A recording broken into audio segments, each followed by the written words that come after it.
هنتكلم النهارده على 3 فورمولاز من المشهورين جدا في الاكسل وجوجل شيتس. هما اتش لوك اب وفي لوك اب واكس لوك اب.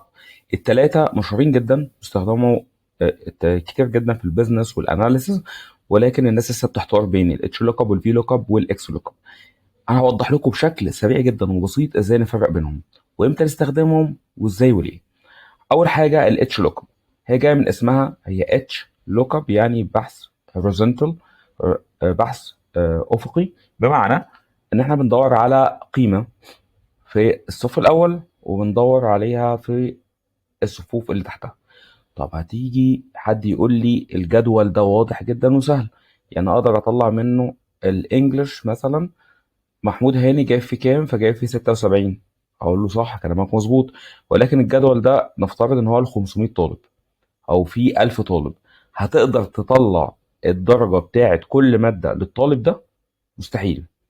وحتى لو عايز تعمل كنترول اف وتدور في التيبل، هتاخد وقت طويل جدا، التيبل نفسه هيهنج من كتر ما الداتا تقيله.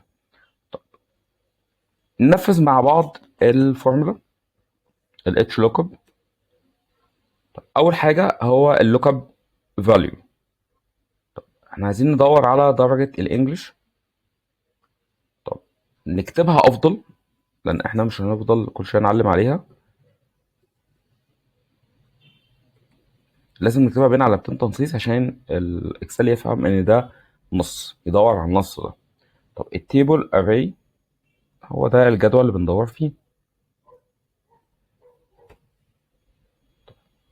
الرو اندكس نمبر اللي هو رقم الصف. طب احنا دلوقتي عايزين رقم درجة محمود هاني. طب محمود هاني ده موجود في الصف الكام؟ الرابع، يبقى 4.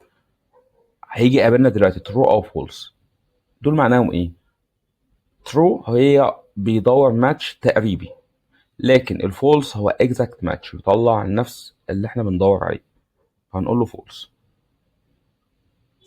انتر، تشيك. محمود هاني درجته في الانجليش 76 زي ما طلعت لنا بالظبط.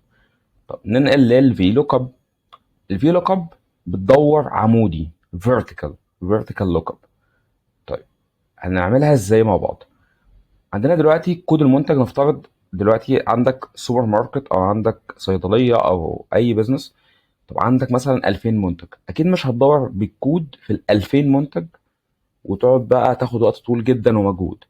طيب دلوقتي ممكن نعمل حركه حلوه جدا، نحط كل الاكواد دي في ليست.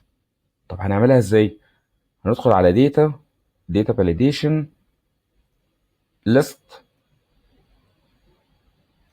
هنعلم على الكود، عندنا ليست فيها كل الاكواد. طيب نعمل بقى المعادله، اللوك اب فاليو اللي احنا هنطلعها من الليست. التيبل اري ده الجدول اللي هندور فيه. طيب الكولوم اندكس نمبر نفس القصه، عايزين ندور على اسم المنتج، موجود فين؟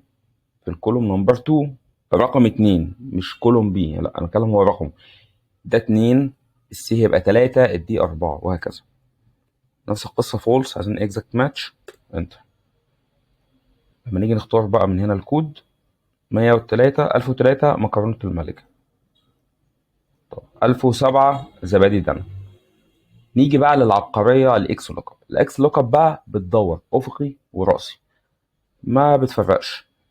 طب دلوقتي هنعمل نفس القصه بالبرودكت اي دي، عملنا من داتا فاليديشن ونفس القصه.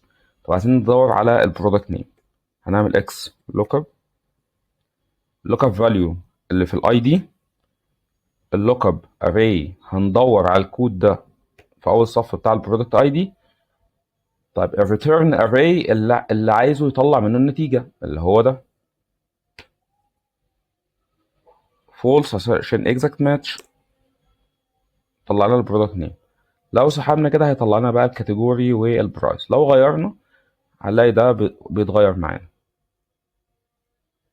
لو الفيديو عجبك اعمل شير وسبسكرايب ولايك، وتابعونا عشان تشوفوا تريكس في الجوجل